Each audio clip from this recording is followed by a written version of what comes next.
Und wir haben die Wiener Grünen-Chefin Maria Vasilako für heute Abend zu uns ins Studio geladen. Sie wollte nicht kommen. Ich begrüße bei mir jetzt aber die grüne Bundessprecherin Eva Klawischnik. Guten Abend. Vielen Dank fürs Kommen. Schönen guten Abend. Ich komme immer gern zu Ihnen.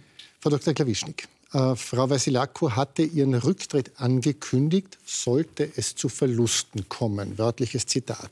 Jetzt ist es zu Verlusten gekommen, knapp 1 Prozentpunkt minus, ein Mandat weniger.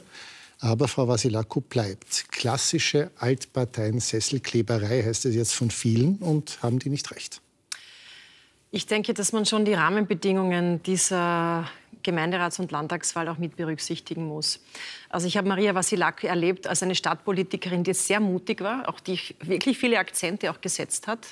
Im Gegensatz zur SPÖ im Übrigen. Was hat man sich gemerkt von SPÖ-Projekten in diesen letzten 5 Jahren? Das hat sie gut gemacht. Und die Wahlauseinandersetzung selber war halt einerseits sehr überschattet von einem dominanten Thema, die Flüchtlingsfrage. Andererseits aber auch, wer wird Nummer 1 in Wien? Das habe ich schon mehrmals erlebt, aber jetzt war es in Wien wirklich dramatisch. Und ich glaube, sie hat dieses Minus eigentlich nicht verdient. Und die Wählerinnen und Wähler waren eigentlich sehr zufrieden mit ihr. Deswegen sehe ich keinen Grund für diese sie. Situation hat man aber Ende August, als sie das gesagt hat, auch schon gekannt. Sie hat es trotzdem gesagt. Jetzt schreibt der Standard zum Beispiel heute, steht Vasilako nicht zu ihrem eigenen Wort, schadet sie nicht nur der eigenen Glaubwürdigkeit, sondern auch der ihrer Partei. Wer sollte Ankündigungen von Politikern noch ernst nehmen? Glaubwürdigkeit ist ein sehr wichtiges Thema, da haben Sie vollkommen recht, das teile ich. Ja. Sie hat aber auch selber gesagt, dass das aus ihrer Sicht kein Glanzstück war, dass es vermutlich auch ein Fehler war, das so zu sagen. In dieser zugespitzten Situation als eine erfolgreiche Vizebürgermeisterin, das auf das zuzuspitzen, war vielleicht auch emotional bedingt. Ich habe die Veranlassung dazu nicht gesehen und ich sehe sie nach wie vor nicht. Ich finde, sie sollte jedenfalls die Wiener Grünen in Koalitionsverhandlungen führen. Aber wenn das mit dem Duell stimmt, dass die Grünen jetzt die Stimme gekostet hat, wie jetzt alle Grünen sagen, warum haben sie dann eigentlich bei den Bezirksvertretungswahlen auch verloren? Da gab es kein Häupe-Stache-Duell. Da haben Sie teilweise recht. Also ich habe mir das jetzt auch näher angesehen. Ich glaube, es war in manchen Bezirken auch eine sehr, sehr präzise Analyse der Wählerinnen und Wähler, was die Bezirkspolitik betrifft. Also Währing zum Beispiel hat sehr große Zugewinne gegeben. Da ging es um die große Parkpickerl-Diskussion. Das ist jetzt für ganz Österreich vielleicht nicht so relevant. Neubau, ihr stärkster Bezirk, der einzige mit Bezirksvorsteher mit Grünem, hat fast 5% verloren. Auf sehr hohem Niveau, 40%. Ja. Fast 5 Prozentpunkte verloren. Ja, muss man sich sicher sehr genau anschauen. Aber ich denke trotzdem, dass die Fragen, wo wir uns ganz explizit für Lebensqualität und für eine Erleichterung der Lebenssituation von Menschen stark gemacht haben, dass das auch gewirkt hat. Siehe 18. Bezirk zum Beispiel. Wenn man sich die Stimmverteilung ansieht, dann sieht man ja ziemlich genau, wo das Problem der Grünen liegt. Sie haben bei Wählern mit Matura und mit Uni-Abschluss um die 20%, bei Arbeitern gerade mal 3%, bei Pensionisten 4%. Und der Kollege Thomas Mohr von Puls 4 hat sich einen großen Gemeindebau in Floridsdorf ganz genau angeschaut. Da hat die FPÖ 2300 Stimmen und die Grünen 88. Warum sind Sie derart unattraktiv für Menschen im Gemeindebau? Ich würde das jetzt nicht auf eine Wohnsituation reduzieren wollen.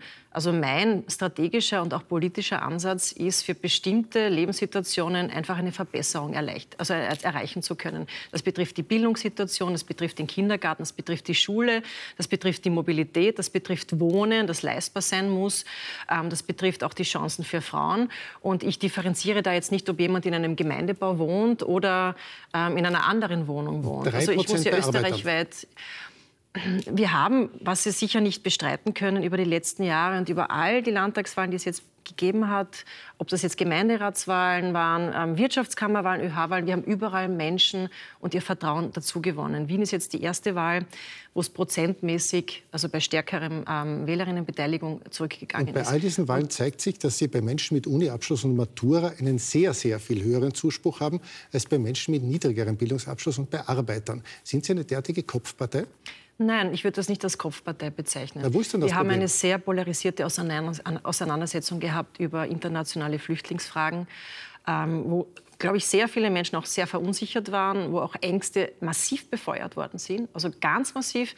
Also wir haben hier auch Haltung auch gezeigt. Und mein wichtigster Ansatz ist auch wirklich Lösungen und Erleichterungen für Lebenssituationen zu bewirken, nämlich auch wirklich in Regierungen zu bewirken und nicht nur darüber zu reden. Aber das nehmen Ihnen offenbar Menschen in schwierigeren Lebenssituationen nicht ab. Der grüne Routinier Peter Bildt sagt, Sie haben kein Angebot für Protestwähler, Sie haben kein Angebot für FPÖ-Wähler, Sie werden als Dachgeschosspartei wahrgenommen. während unterm Dachgeschoss den Menschen das Haus zusammenbricht. Den Vorwurf möchte ich nicht gelten lassen. Also ich gehe persönlich auch sehr offen auf Augenhöhe auf alle Menschen zu. Ich differenziere da nicht. Ich möchte auch keine Gruppe ausschließen, im Gegenteil. Und ich möchte aber auch nicht so einfache Kategorisierungen wie Dachgeschoss und Rest des Hauses. Es geht um Themen und um Lösungen für Probleme. Sehr scharf wird von vielen prominenten Grünen der Wiener Wahlkampf kritisiert. Spaßwahlkampf, sagt Bezirksvorsteher Blimlinger. Die Abgeordnete Sigrid Maurer spricht von einer Boulevardisierung und einem oberflächlichen Wahlkampf, der die potenziellen Wählerinnen für blöd erklärt. Politik wird mit Marketing verwechselt, sagt Ex-Gemeinderat Lobo. Also mit dieser Kritik kann ich ehrlich gesagt gar nichts anfangen. Also wir haben gerade die letzten Wochen und Monate in den relevanten Fragen deutlichst Haltung und auch Position gezeigt. Also bei der Flüchtlingsfrage waren wir die Einzigen, die bereits vor dem Sommer mit auch Werbemitteln, mit Heimat bist du großer Herzen, auch wirklich diese positive Orientierung der Österreicherinnen und Österreicher auch noch einmal angesprochen haben. Aber dieses Plakat, also ich kann das nicht nachvollziehen. Dieses Plakat Öffi für alles mit den Bussi-Bussi-Kussmündern, das hat Ihnen echt gefallen? Ich muss Ihnen ehrlich sagen, in jedem Wahlkampf, wurscht welcher Landtagswahlkampf oder was das ist, wird dann irgendein Plakat kritisiert. Ich werde das nicht kommentieren und ich sage Ihnen auch, also einzelne Plakate entscheiden auch keine große Wahlauseinandersetzung. Da geht es vor allem auch um die politische Positionierung und die hat in Wien gepasst. Da ging es ums leistbare Leben, ums leistbare Wohnen, da ging es um Verkehrspolitik, um Mobilität, da ging es um vor allem Armutsbekämpfung, Kindergrundsicherung und da ging es auch um Haltungsfragen, was die Flüchtlingsfrage betrifft. Und in all dem haben die Wiener Grünen genauso gehalten wie alle anderen auch. Ja. Die nächsten Wahlen stehen im Frühling an um den Bundespräsidenten. Hat Ihnen Alexander Van der Bellen mittlerweile schon verraten, ob er antreten will? Ich würde es Ihnen wirklich gerne sagen, wenn das mir schon verraten hätte. Im Ernst jetzt? Sie wissen es wirklich nicht? Er hat sich, glaube ich, schon entschieden, aber er hat gesagt, er wird zum gegebenen Zeitpunkt das auch mitteilen. Ich bin sehr optimistisch. Öffentlichkeit, aber Ihnen hat er es auch nicht gesagt? Nein, ich gebe ihm das aber auch, und da müsste ich auch Verständnis haben, es ist eine sehr persönliche Entscheidung und ich möchte ihm da auch nicht unter Druck setzen. Ja. Aber Sie sind sehr optimistisch, dass er antritt? Ich bin sehr optimistisch, ja. Also optimistisch heißt, dass er antritt? Ja. Was machen Sie eigentlich, wenn er doch nicht antreten will? Stellen Sie denn jemand anderen auf oder lassen Sie die Bundespräsidentenwahl so wie die letzten beiden Male aus? Das möchte ich mir noch überlegen, aber ich glaube, dass sich grüne Wählerinnen und Wähler schon erwarten, dass wir eine Alternative anbieten und ich tendiere stark in diese Richtung. Auch wenn sich ÖVP und SPÖ auf eine gemeinsame Kandidatin oder Kandidatin wie zum Beispiel Frau Gries einigen sollten? Ja, dann auch, ja, explizit. Vielen Dank für den Besuch im Studio. Danke sehr.